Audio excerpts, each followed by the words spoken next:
As you may know, November is National Families Caregivers Month, a time to recognize and honor the millions of unpaid caregivers across the country. It is a time to raise awareness about the challenges and educate the public and increase support for them. Receiving a heart valve disease diagnosis can be life-changing, not just for patients, but for the families and care partners as well. Today, we hope to provide valuable insights, resources, and support for everyone involved in the heart valve disease journey. So let's get started and introduce our panel. Okay, I'll kick it off with Mike for introductions.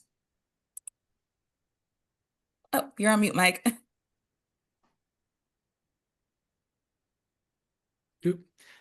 Thank you. I apologize for that. Good afternoon. My name is Mike Neidhart. I'm honored to be here today as a panelist. Of course, I am not a patient or a medical professional. I'm here as a care partner. My connection to heart valve disease comes through my wife, Diane. In early 2024, she was diagnosed with a bicuspid aortic valve condition and was told she would need open heart surgery, which was pretty scary.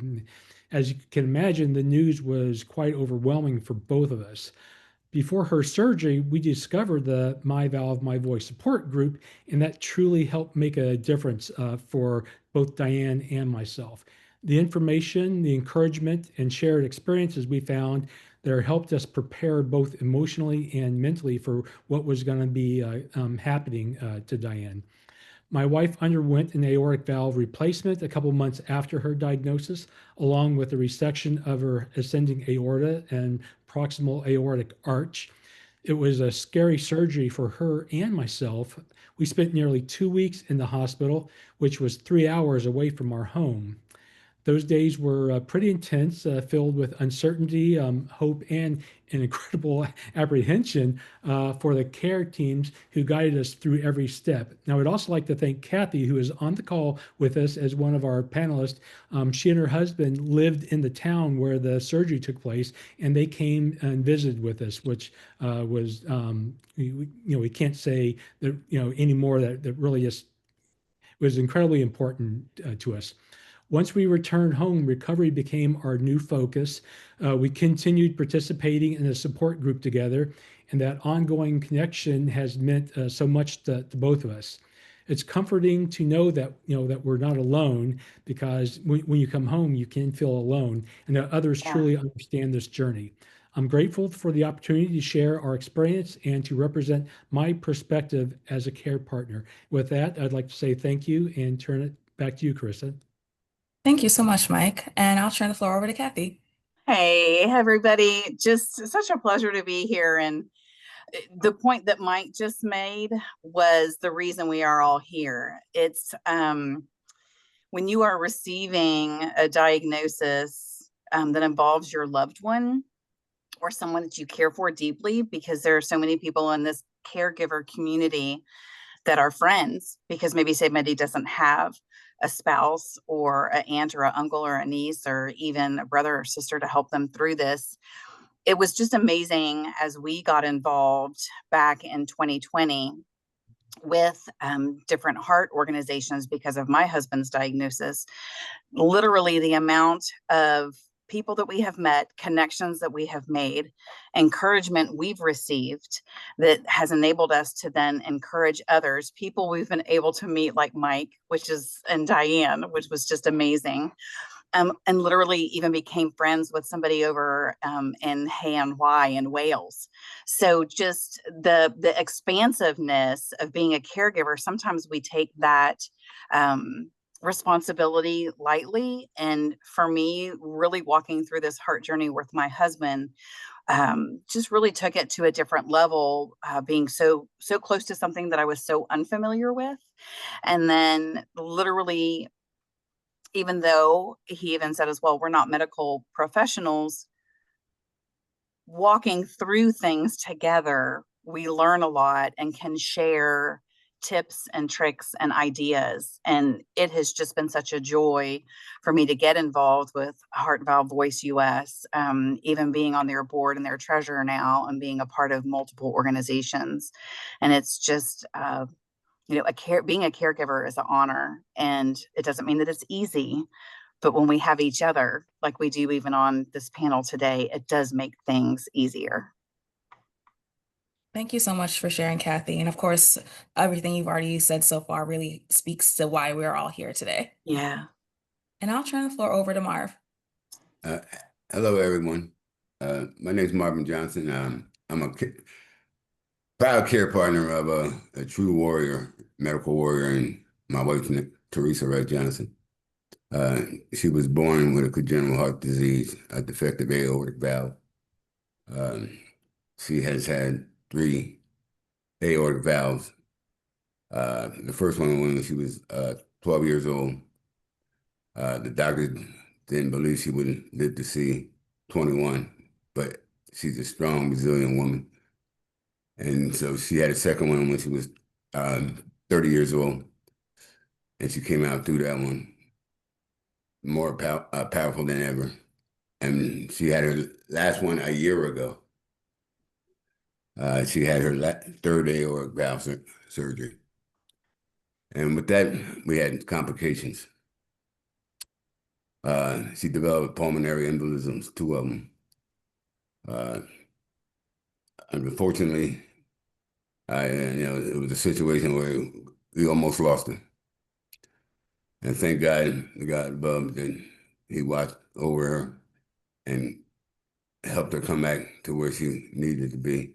But it was a very precarious situation. It was very, I just felt like I was going to lose her. But her being that strong person she is, I knew she would come through. But she also had pulmonary valves, many pulmonary valves also. But now, with her situation, we have, she's an unbelievable woman. She has dealt with so much adversity. She's fighting 3 other maladies, pulmonary hypertension, where she may have to be on oxygen for the rest of her life. She's already diagnosed in 2014 with MS. I look at her and I can't believe it. And now, most recently, she's been diagnosed with breast cancer, and she had her surgery just a week ago. So we're in the midst of recovery now, and we'll hope to see the doctor next week to see what treatment that she will have to adhere. But I just wanted to let you know that she has inspired everyone, inspired me. I just can't believe the courage and the strength that she has to not to give up. So she inspires me and emboldens me to never give up, and I will be supporting her for. It's a care partnership is a commitment. And it's a lifetime commitment.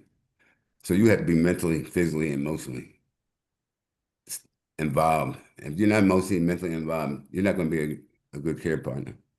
And I know she deserves the best, and that's what I give her.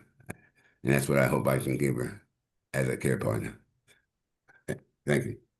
Thank you, Marv. And of course, we all know that Teresa's a warrior. So Yeah. the fact that you're here even today, when she had surgery a week ago, says a lot about your value as a care partner. Yes. So thank you again for participating. Thank And you. last but not least, I'll turn it over to Al.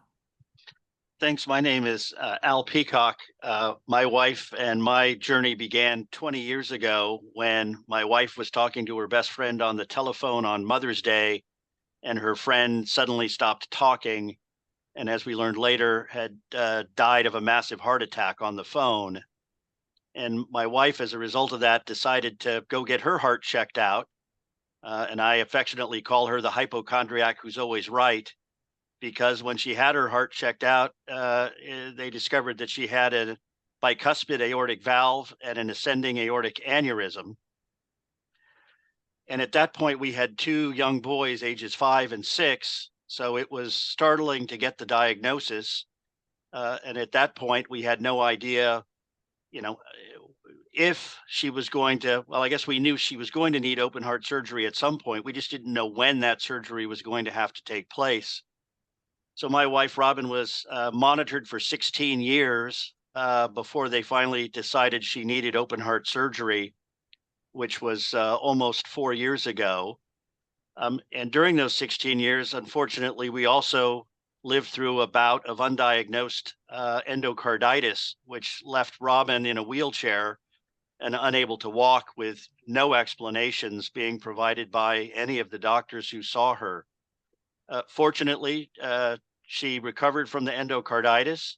She recovered well from the open heart surgery. And now she's become a very strong advocate for women's heart health and Heart Valve Voice and other nonprofits trying to spread the word. And I have done everything I can to support her, both during the 20 years of the journey from diagnosis to now, as well as with all of her work trying to get out the word. Thank you so much, Al. And of course, we all know Robin. She's our director of patient engagement. She's always just using her voice as a testimony and raising awareness about valve disease. So we so appreciate her, as well as you taking the time out to participate in our webinar today. Okay. Thank you again, everyone. So I'll kick things off with our first question. What are some common challenges or unseen obstacles you may face as a care partner? I'll kick it off to Mike for that question. And others, feel free to jump in if you would like to share. Well, I've actually been pretty lucky as far as unforeseen issues. I mean, my wife also had some other health-related issues, not with her heart. So I kind of won't go down that rabbit hole. They're not, life-threatening, but they're kind of quality of life kind of issues related to kind of knees. And Diane's a very active person, always has been, and that can become very draining when you're not, really active. But both Diane and myself, we've been very lucky, with the jobs that we have, and our employers have been very supportive and been, very, caring with us, and being able to get the time off for, when I was down in Gainesville, with Diane for her surgery, we were there for almost, 2 weeks, and then we were back, for a good amount of time in recovery. Both of our employers were very good about, making sure that everything was, that we were taken care of, and that we were very lucky. And so we're just very blessed in that sense. Thank you. That's really good. I think when I was listening to you, Marv, because your wife is a warrior. Teresa's beautiful, by the way. And when I was listening to you, I think every single one of us as care partners, whether the journey's been, my husband was followed for about 11 years until his diagnosis. And then, now we're 5 years past that. But when we're walking through these things and our loved ones are facing their mortality, as a care partner, we also need to make sure. The one thing that I wasn't quite ready for was that. And I'll never, ever forget when we were trying to make a decision and my husband said to me, "I don't see me on the other side of this." And I was like, "What do you mean?" He's like, "I'm not sure I'm going to be alive." And when you hear something like that come out of your loved one's mouth, we as care partners, it's very scary. And sometimes no one has warned us that we're going to have to try to work through and disseminate information like that. So, Marv, my goodness, it's been a lifetime for you, and also really for Mike and even Al at this point. So it takes endurance, and you said it. We can never give up, and we never stop. I just want to piggyback in reference to obstacles. I'm fortunate to be retired, and my wife also retired. So I have access to go, I have accessibility to be with her doctor visits and hospital visits, whatever. So that gives me, I'm very fortunate in that aspect. I'm sure other care partners may not have that accessibility as I do. So I think the man above, again, for giving me that opportunity to do that, to be with her 24/7 if I have to, without any complications or any, possible objections by my employer or whatever. You can't be here. You have to find something. You have to do this. So I appreciate the fact that I got into employment where I can retire after a certain amount of time and be here for her. And that's what I'm here to be here for her 24/7 if she needs me. So I'm thankful for all that. I'm very Yeah. thankful for that. Yeah. And I was going to say, in response to the question, that there are two common or unforeseen challenges that I encountered. One was when we first got the diagnosis, you truly feel alone. Robin and I didn't know anyone other than her friend who died of a massive heart attack, that anyone in our age group that had heart issues. Yeah. So we didn't know who to talk to. We didn't know there were organizations like this that you could do research, you could talk to other people who had lived through it. And so I would encourage people, you're not alone, as evidenced by this group. The second challenge that I faced is I'm a problem solver. So initially I felt like I had to try to fix it. I had to figure out how to solve the problem. And at some point I had to just come to the realization that I couldn't fix it. So all I could do was be there, and all I could do was hold Robin's hand and listen to her. It was out of my hands, but how invaluable it was to our loved ones to just be there, to just listen, to just be there, even if you're not doing anything other than being in the same room together. That's really important, especially just mentioning the fact of the importance of just being there. I know sometimes care partners may think that they need to be everything, but being there is also just very important as well. And to piggyback off of that point, my next question would be, how has your loved one's experience with valve disease shaped the way you think about the importance of care partners? And I'll start with Mike again. Oh, comes.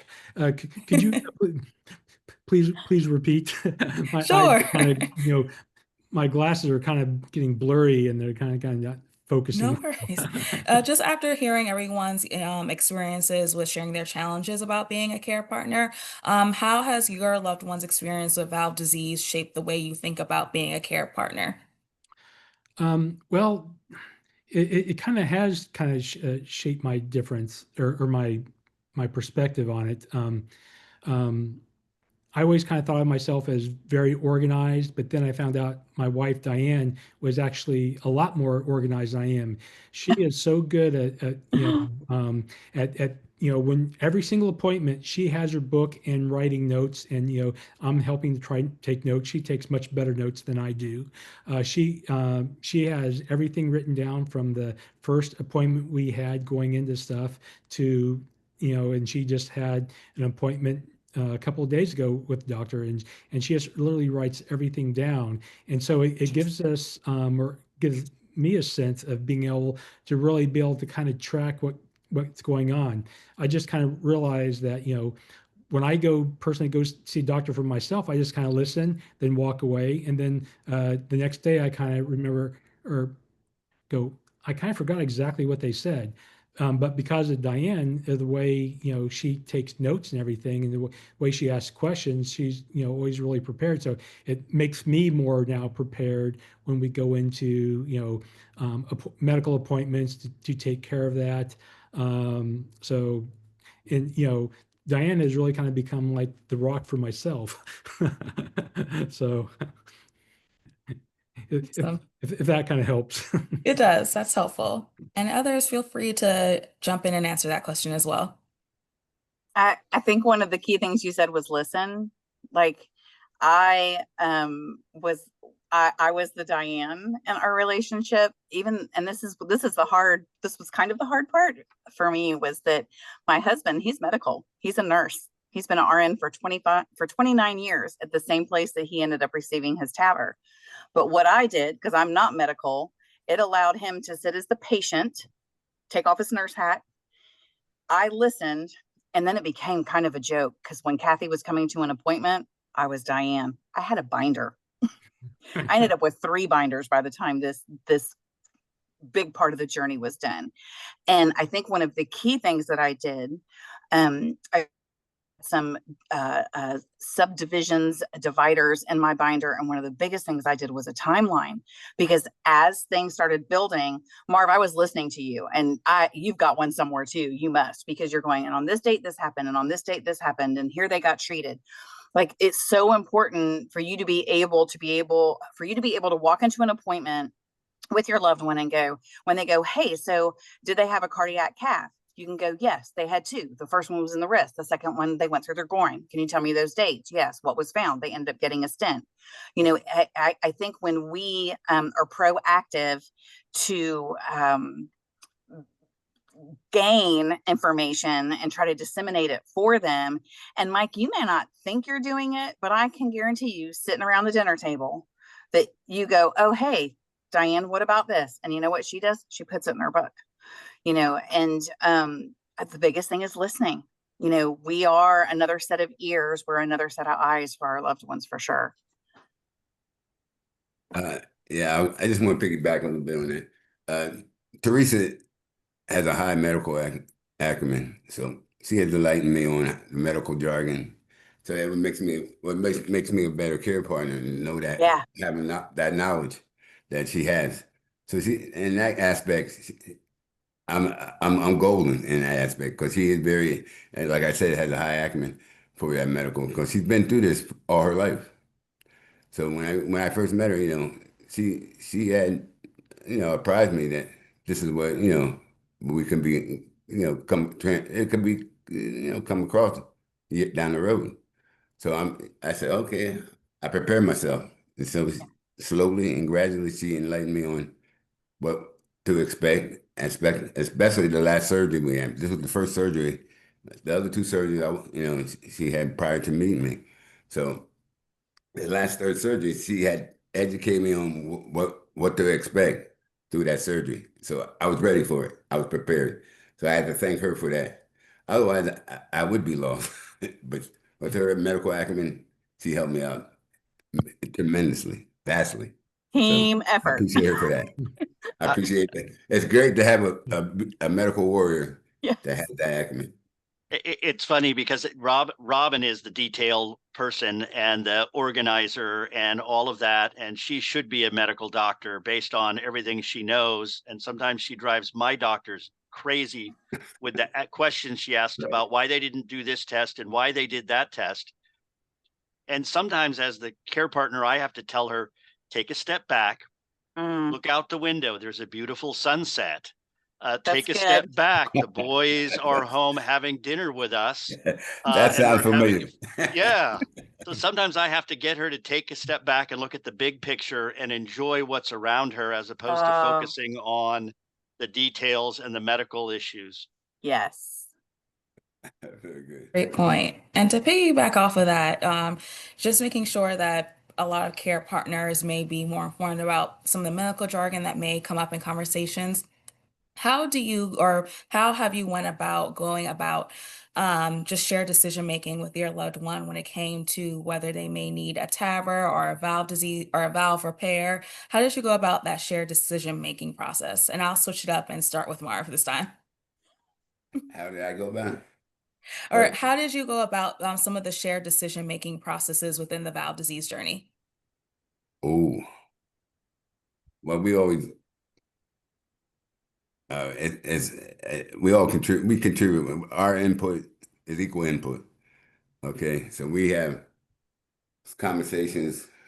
Uh, like I said, she had all this experience. She was born with the congenital heart disease, so she had educated me on it, and I read up on it, and then we conferred with each other on the decision on whether or not, she was going to have that third valve along with the doctor. We weren't sure if she could do a mechanical valve or the pig valve. We decided to do the pig valve again because she didn't want to do blood thinners, and so we were trying to avoid her having to have blood thinners for the rest of her life. Unfortunately, with the pulmonary embolism, she's on blood thinners now. So it was like a reverse decision. And we gave her quality of life. It's better. It gives her a better quality of life. We thought it was going to be a better quality of life, but now with her happening on blood thinners, we got to be more cautious and careful. But the thing is, we do make our decisions together, we never, we confer with doctors, of course, but we always uh, the decisions are made together jointly. So we're both supportive of each other in that aspect. We're very supportive in that aspect. But that's what that was, like I said, the first two valves, I wasn't with her, but the third valve, I was with her. She prepared me, and I appreciate it. And we got through it. The only complication was the blood thinner. I mean, the blood clots, the pulmonary embolism. Otherwise, uh, we would have made it through with the experience that she gave me. I would have been in a situation where I would have been happy if it wasn't for them pulmonary embolism. So I appreciate her knowledge and everything. I, I really do. Yes, thank you so much for sharing. And anyone else, feel free to jump in and share your thoughts as well. I'll admit that I learned long ago that when Robin asked me which pair of shoes she should wear, that the right answer was to try them both on for me, and then it didn't matter which one I picked. But when it comes to her medical decisions, I honestly just tell her to trust her gut and trust her doctors. I don't really participate in those decisions other than to support whatever decision she decides to make. That's great to hear, especially this journey is just so individual depending on the patient. So just trusting yourself and making sure that you're in conversation with the doctor is also very important. Well, I know I'm oh, sorry. Go ahead, Kathy. okay. Just super fast. Sometimes you go through and you make a decision, and even like Marv said, we were heading straight towards open heart, and we had decided that. We had told the cardiologist that. We had told the board that, and then literally slept, woke up the next morning and went, no, that's not what we want to do. So even sometimes when you're well informed and you have made a decision, give yourself the grace to be able to make some changes, or to know that sometimes things don't necessarily work out in the direction that you thought they would. Hence, Marv, we really don't want her on blood thinners, but you know what?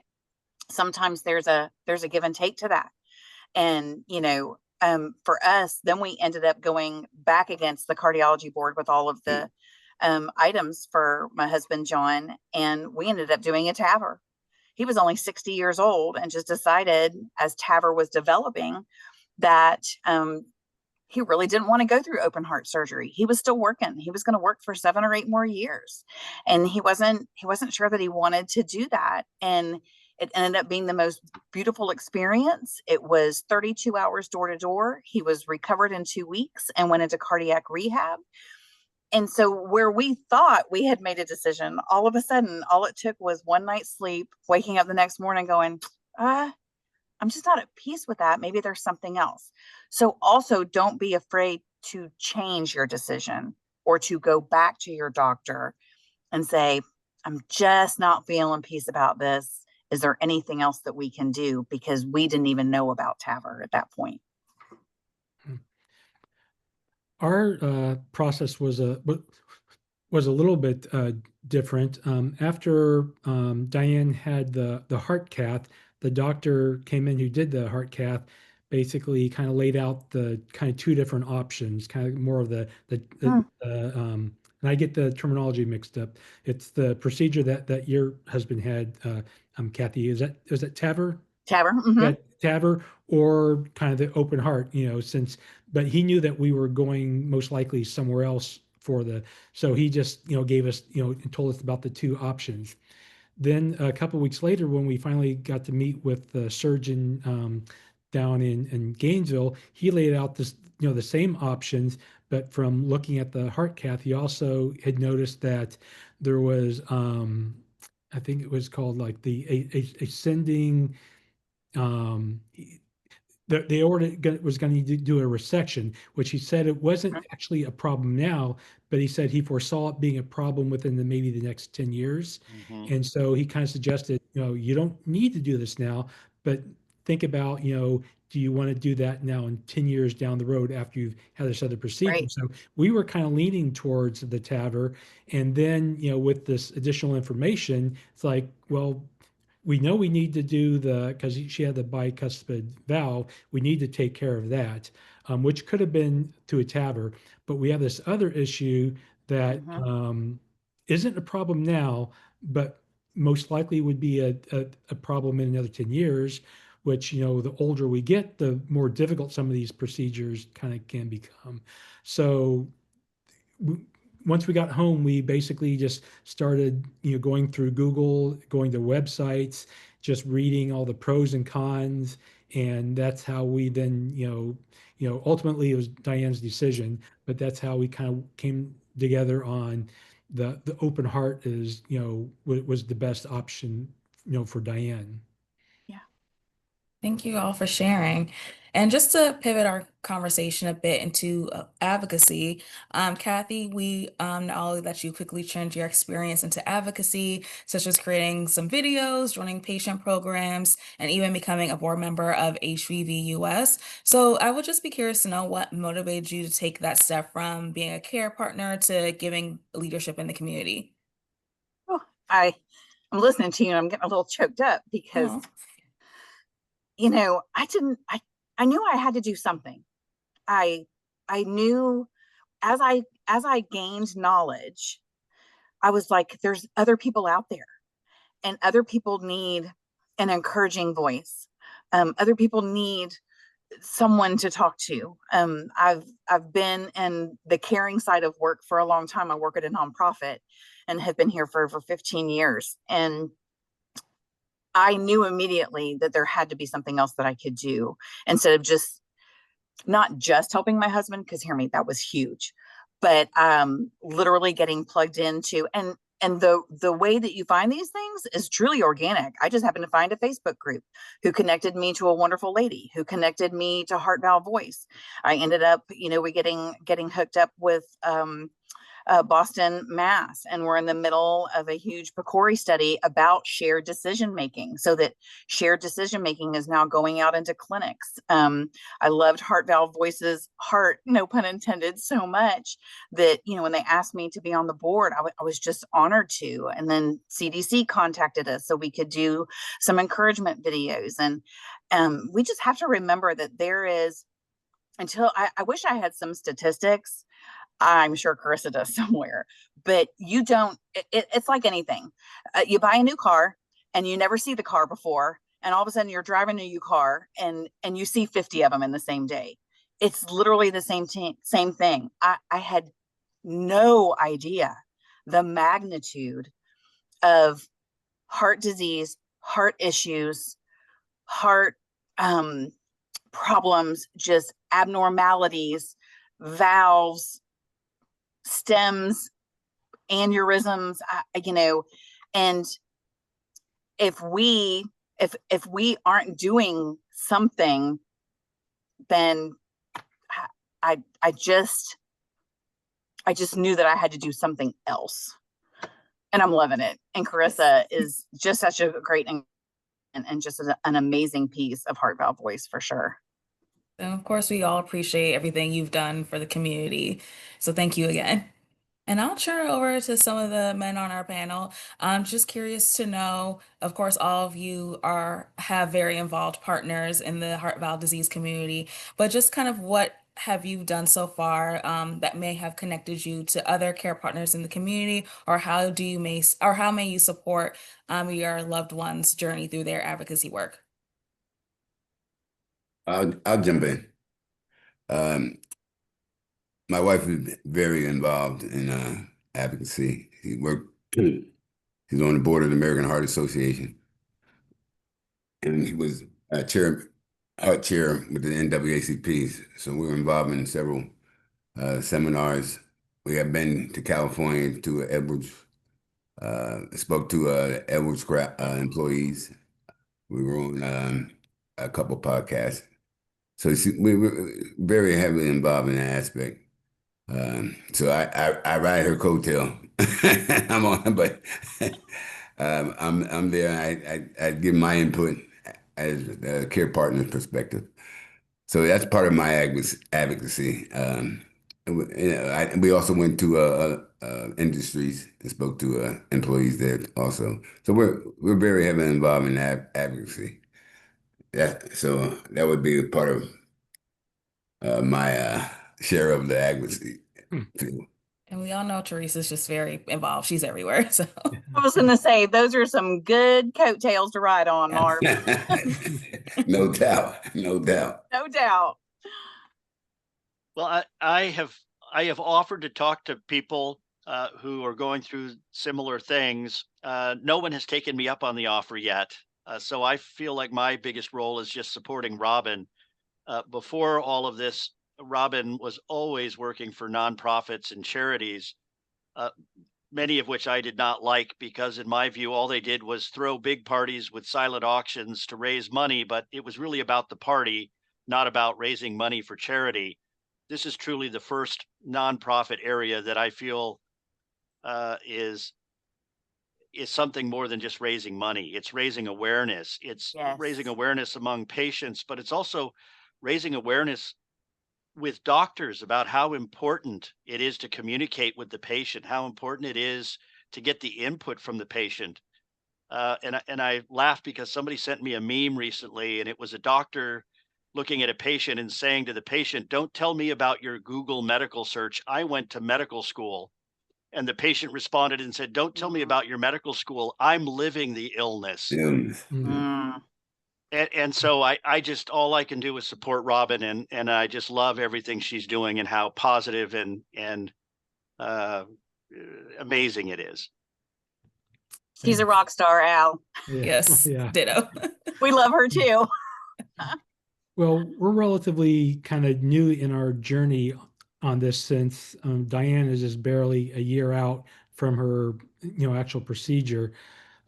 So other than being involved with the, support group that Robin and Kathy help run, we've just mainly been involved with, people at work, people that are friends, people that we come across, kind of, telling them, about, Diane's journey and the issues like that. So, in the future, I think that's, something that we will probably dive into a little bit more. But right now we're still kind of new into the journey and still, still learning a lot. Yes. And that's always important. People are just on different parts of their advocacy journey. So that's important to Yeah. highlight as well. But it was that Voices of Support call is where we met Mike and Diane. Oh, yes. Yes. Yes. So you guys are on that frequently, and people are hearing your story. And so thank you, because it's needed. Mm. Well, thank you. Thank you. So is there a particular moment or interaction that reminded you why sharing your journey as a care partner is important? And I'll start off with Al. Mm. Wow.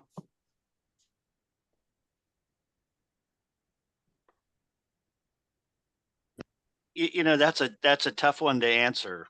Um, and I think I mentioned this earlier, but as somebody that's always trying to solve problems, it really was important for me to realize and to hear from Robin how important it was for me to just be there, just be there every step of the way. And that included, when she was in cardiac ICU after her open heart surgery and before she was even awake, how much it meant to her that I was sitting in the room with her at that time, even though she wasn't conscious.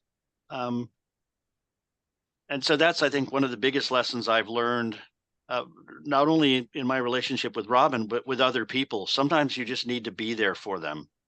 You don't need to solve their problems. You don't need to even talk to them. Just be there and let them know that you're there if they need to talk.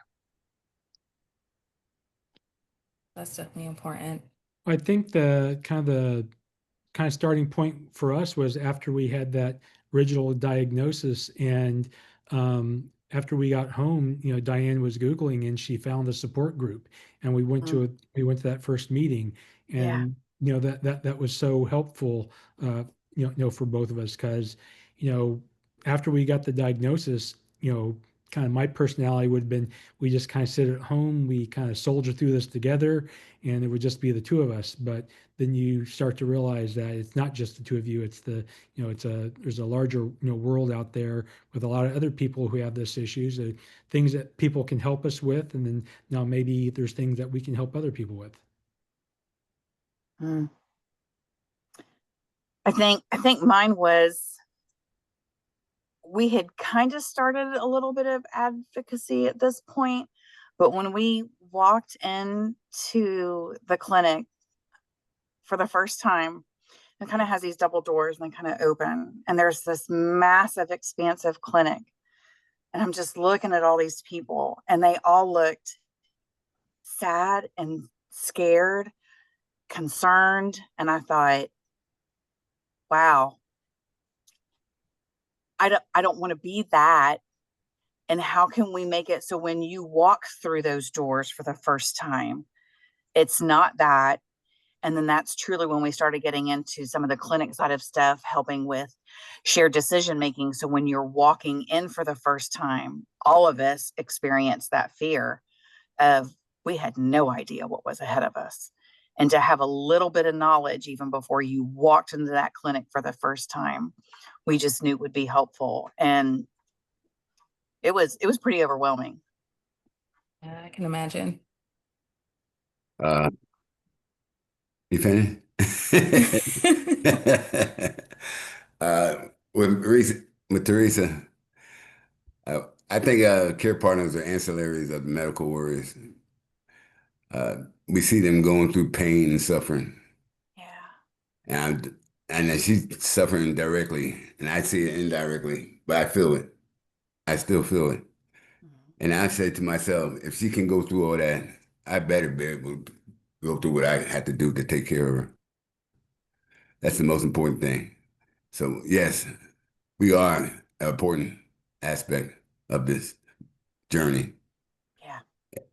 I just want to add this, and I wanted to implement this a while back. I have a paradigm that I follow through this journey, and I call it the three P's, and that's patience, positivity, and perseverance. Uh, I know this is going to be a long journey, so I have to have patience. Yeah. I need to stay positive because negativity is going to bring more stress to the Right. situation. And then perseverance, you know you're going to have adversity. So you just have to have the moxie to persevere through the trials and tribulations this medical journey. So I'd like to send that message to any of the new care partners that are listening, that try to follow my paradigm of three P's if they would want to: patience, positivity, and perseverance. And you'll get through this. You will Yeah. get through this. Thank you. That's some great words to share. And kind of piggy off back off Marv's last point. What's a message all of you would like to share with some care partners, whether they may be in another disease state or with bowel Mm. disease, especially during National Family Caregivers Month? And I'll start off with Mike. Well, I think the kind of the biggest takeaway for me is, what I learned is that, we are not alone. Of course, many of us have, friends and family, but there's also, again, the support group has been so important to both Diane and I, and really kind of learned that, there is, you know, a lot of people that are going through this.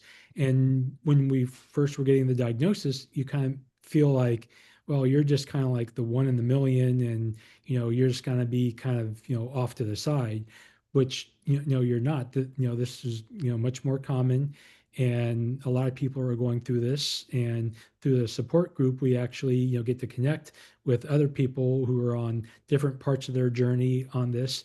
And again, it gives us a chance to see other people going through this, and that they can kind of help us with things. And then, as time goes on, we can help others as well.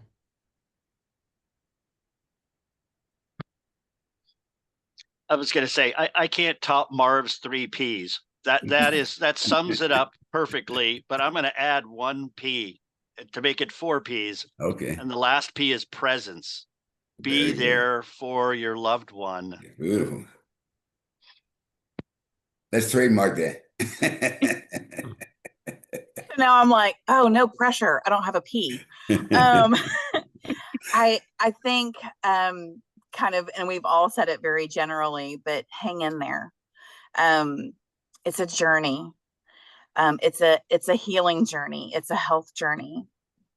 Take it day by day. Don't get too far ahead of yourself.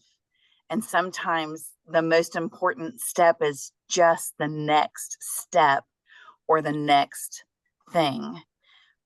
And then you do need all the P.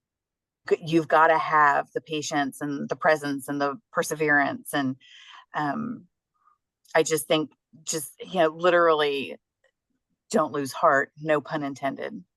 Like literally do not let it get the best of you, because before you know it, you are going to be on the other side of whatever it was you're going through. And we all just learn and grow from all of our experiences, and all of our trials end up becoming our testimonies to help other people. Thank you. I know, Marv, you already shared your 3 Ps, I just but feel want, free can to I add add something anything real quick? else. I just want to make sure you take care of your mental health and your physical health. And if you need diversion, find that diversion. But that's the most important thing. Take care of your mental health and your physical health. Yeah. That's a great point. Well, we have 10 minutes left, and we would like to invite our audience members who are watching online to submit some Q&As in the chat. But I'll start off with a few that we have received. As a care partner, how do you balance being supportive while also giving your loved one independence during their recovery, whether that may be after surgery, after they may had a doctor's appointment, or so forth? I'll start things off with Al.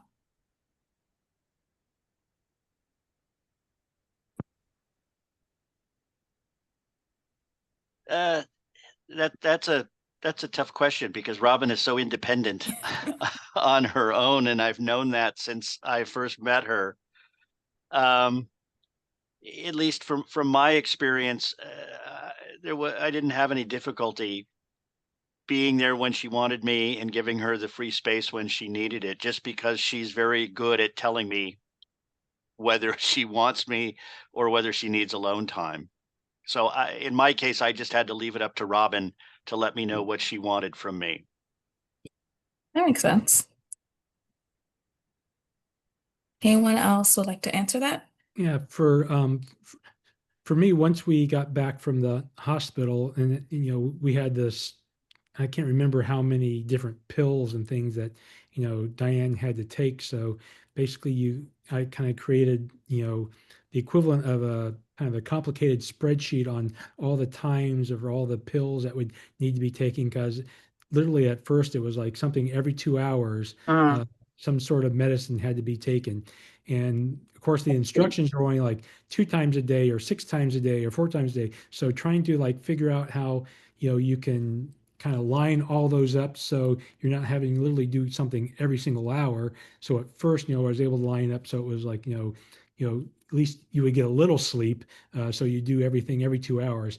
But as time started to go on, after about a week or two, I try to start let Diane start taking some of that over. So to give her a little bit more independence, kind of getting back to having control over her own life, where she wasn't having, or I was doing all for her. So she would slowly start to take that on for herself, or maybe getting up after 3 or 4 weeks, maybe kind of getting up on her own, let her to do something, to walk to the kitchen, to get something.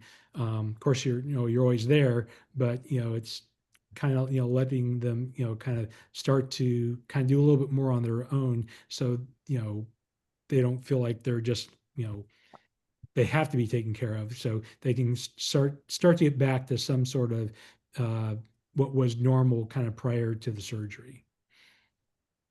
Great point. I have to say, Robin insisted we stop at the market on the way home from the hospital after her open heart surgery, and she used the grocery cart as her walker to go through the aisles to get all the groceries we needed. So she's very independent. Love it. I was gonna say it's a delicate dance, and I can assure you I stepped on my husband's toes a couple times. So it just, I don't know that there's a right or a wrong. You just kind of figure it out. And there are a few, like I said, there was a few moments where I was stepping on his toes, and then, you know, it's just working together, and yeah, just trusting each other, and it's not easy because we love them, and sometimes we want to just hold them a little too tight, you know. Yeah, I probably couldn't be a little annoying myself in that aspect, because I always ask her, how's she feeling? Are you in pain? If you can avoid that situation, you know, not being annoying about it. Because she does tell me, what do you think I am? Of course I'm in pain. So, you know, I've learned not to ask too many times how you feel. Yeah. What's something you wish you had known at the beginning of your care partner journey, or something that would have made the process easier? Oh,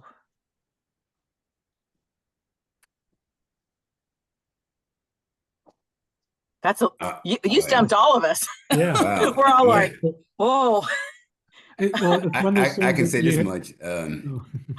I knew when I first met her that she had, you know, the heart disease. But and she had, like I said earlier in our discussion, that she prepared me for what could be ahead of us.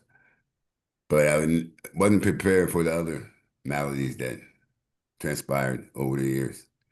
So in that aspect, you know, it caught me off guard.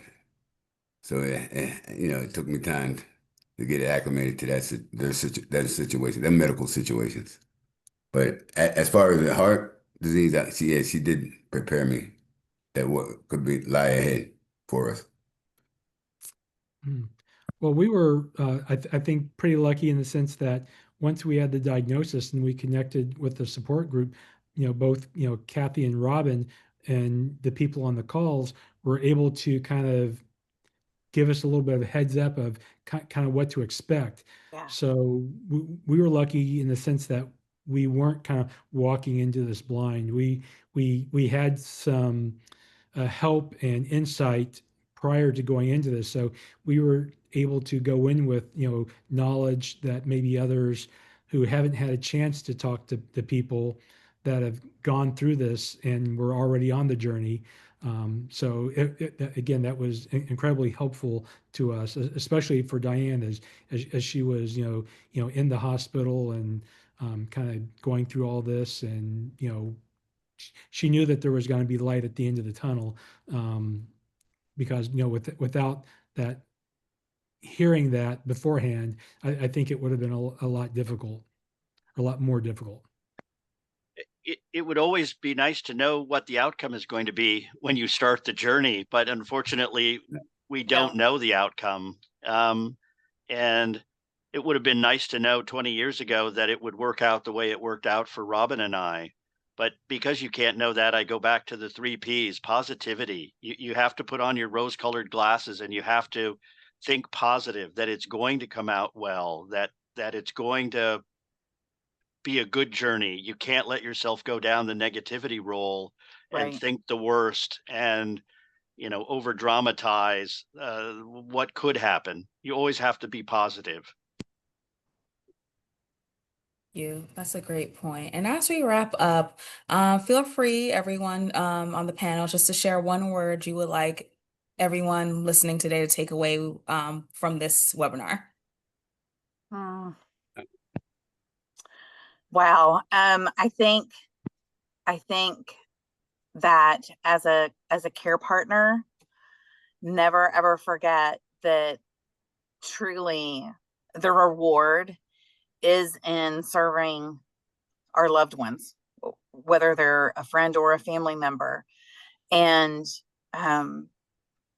you know, helping others. It's just what we're supposed to do, and that it might be a little tiring, but in the end, you know, what you're doing, you have no idea the magnitude of how you're truly helping somebody. So stay strong.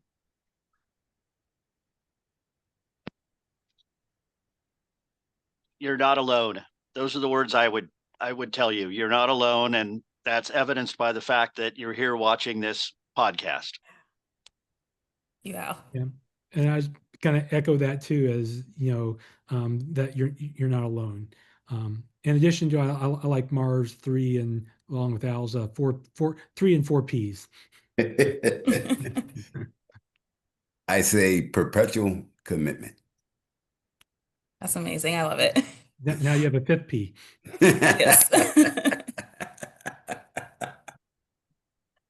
Thank you everyone for joining today. And of course, thank you again to our panel for participating. If you're new to Heart Valve Voice, you can find us online at heartvalvevoice-us.org for more information. Again, this webinar will be recorded and also shared on our social platform. So thank you again and have a great day. Thank you, everyone. All right, Thanks, everyone. everybody. Take care. Thank you. Bye. Bye-bye.